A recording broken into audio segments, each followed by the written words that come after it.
Russia యుద్ధం America మీద తీవ్ర ఒత్తిడి పెంచుతోంది. తమ షరతులకు లోబడి ఒప్పందం కుదుర్చుకోకపోతే ఇరాన్ను రాతి యుగంలోకి తీసుకెళ్తామని హెచ్చరించారు డొనాల్డ్ ట్రంప్.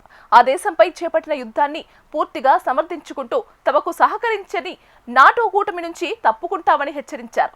బ్రిటన్, ఫ్రాన్స్ పెరికి పందలని ఆగ్రహం వ్యక్తం చేశారు. అయితే ఈ యుద్ధంతో తమకు సంబంధం లేదని, జాతీయ ప్రయోజనాలకే ప్రాధాన్యత ఇస్తామని స్పష్టం చేశారు బ్రిటన్ ప్రధాని కీర్ స్టార్మర్.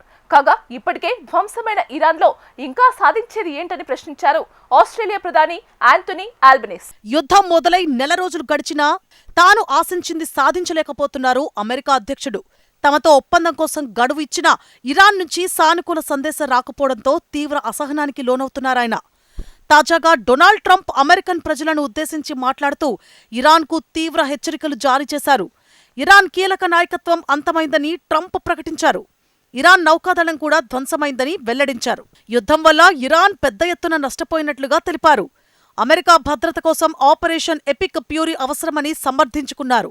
ఇరాన్ గర్వంగా చెప్పుకునే క్షిపణి, డ్రోన్ ప్రయోగ సామర్థ్యం ఇప్పుడు నామమాత్రంగా మారిందని, వారి ఆయుధ కర్మాగారాలు, రాకెట్ లాంచర్లు అమెరికా బాంబుల ధాటికి ఛిద్రమయ్యాయని తెలిపారు. రాబోయే 2-3 వారాల్లో ఇరాన్పై మునుపెన్నడూ లేని విధంగా దాడులు చేయబోతున్నామని హెచ్చరించారు.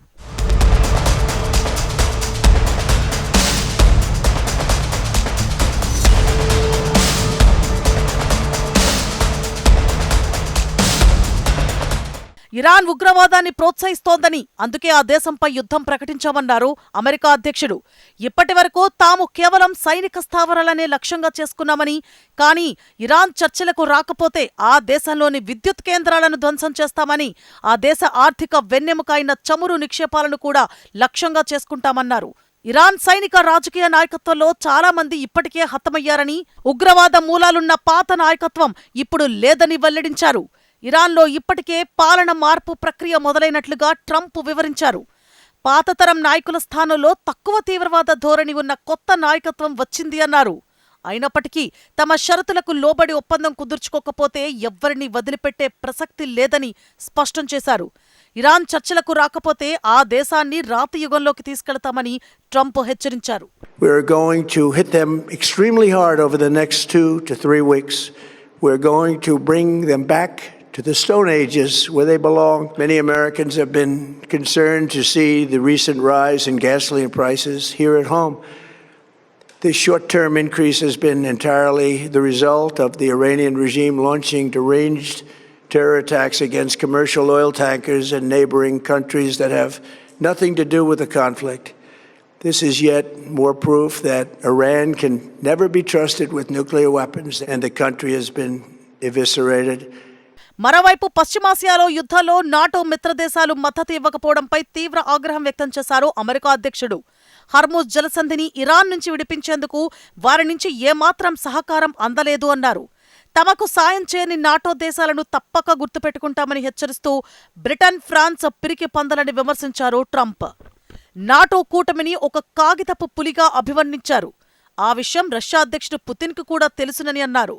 ఇప్పుడు ఆ కూటమి నుంచి అమెరికాను తప్పించి అంశం గురించి తాను పునరాలోచన చేస్తున్నట్లు పేర్కొన్నారు. బ్రిటన్కు అసలు నౌకాదళమే లేదు, చాలా పాతబడిపోయారు, వారి దగ్గరున్న ఎయిర్ క్రాఫ్ట్ క్యారియర్లు కూడా పనిచేయవు అని ఎద్దేవా చేశారు. బ్రిటన్ ప్రధాని కీర్ స్టార్మర్కు కావాల్సిందల్లా కేవలం ఖరీదైన విండ్మిల్స్ మాత్రమే, అవి ఇంధన ధరలను భారీగా పెంచుతాయంటూ ఎద్దేవా చేశారు.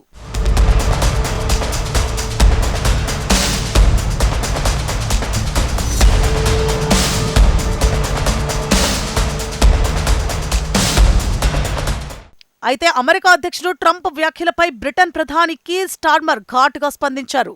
నాటో పట్ల బ్రిటన్కు పూర్తి విశ్వాసం, నిబద్ధత ఉన్నాయని స్పష్టం చేశారు. ఇక నాటోను ప్రపంచం చూసిన అత్యంత శక్తివంతమైన ఏకైక సైనిక కూటమిగా ఆయన అభివర్ణించారు. తమపై ఎంత ఒత్తిడిలో ఉన్నా అన్ని నిర్ణయాలను బ్రిటన్ జాతీయ ప్రయోజనాల కోసమే పెద్దపీట వేస్తామని స్పష్టం చేశారు. పశ్చిమాసియాలో కొనసాగుతున్న యుద్ధం తమదతి కానందున ఈ ఘర్షణలోకి దిగబోమన్నారు. బ్రిటన్కు యుద్ధంతో సంబంధం లేకున్నా తమపై ప్రభావం చూపుతోందని వ్యాఖ్యానించారు స్టార్మర్. మరోవైపు హర్ముజ్ జలసంధిని తెరిచేందుకు ప్రపంచస్థాయి సదస్సుకు తాము ఆతిథ్యమిచ్చేందుకు సిద్ధంగా ఉన్నామని వెల్లడించారు. హర్ముజ్ జలసంధి విషయంలో తన మాట వినని బ్రిటన్కు అమెరికా సాయం చేయబోదని ట్రంప్ హెచ్చరికల నేపథ్యంలో స్టార్మర్ ఈ మేరకు స్పందించారు.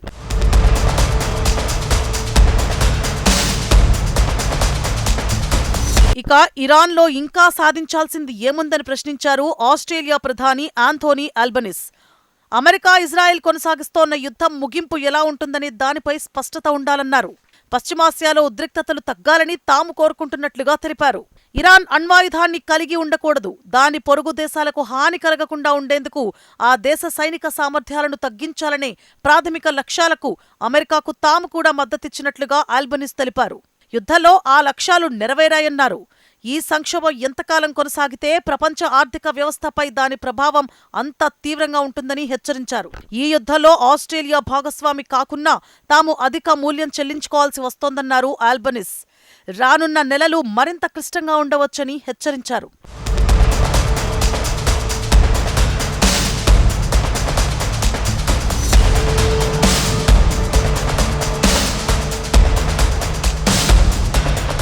కాగా పశ్చిమాసియాలో యుద్ధంపై అమెరికా అధ్యక్షుడు పరస్పర విరుద్ధ ప్రకటనలతో గందరగోళాన్ని మరింత పెంచారు. ఇరాన్పై తమ దాడులను మరో 2-3 వారాల్లో ముగించే అవకాశాలున్నాయని, హార్ముజ్ జలసంధిని తెరిపించడం తమ పని కాదని తొలుత చెప్పిన ఆయన తర్వాత స్వరం మార్చారు. హార్ముజ్ను తెరిచి స్వేచ్ఛగా ఉంచేదాకా దాడులు కొనసాగిస్తామని ప్రకటించారు. సంక్షోభం ముగిశాక హార్ముజ్ జలసంధి తెరుచుకుంటుందని తెలిపారు. హార్ముజ్ జలసంధి నుంచి వచ్చే చమురు తమకు అవసరం లేదు అన్నారు. ఈ పరిణామాలతో పశ్చిమాసియాలో యుద్ధం ముగింపుపై ప్రతిష్టంభన కొనసాగుతోంది. ఇరాన్ ఎప్పటికీ అణుబాంబును తయారు చేయకుండా చూడ్డమే తమ అంతిమ లక్ష్యమని స్పష్టం చేశారు. ఎల్లప్పుడూ దౌత్య మార్గానికే తన మొదటి ప్రాధాన్యత అని ట్రంప్ వ్యాఖ్యానించారు. మరోవైపు ఇరాన్పై ఇజ్రాయెల్ భీకర వైమానిక దాడులు చేసింది. ఇరాన్ సైతం ఇజ్రాయెల్పై పర్షియన్ గల్ఫ్లోని పొరుగు దేశాలపై దాడులు కొనసాగించింది.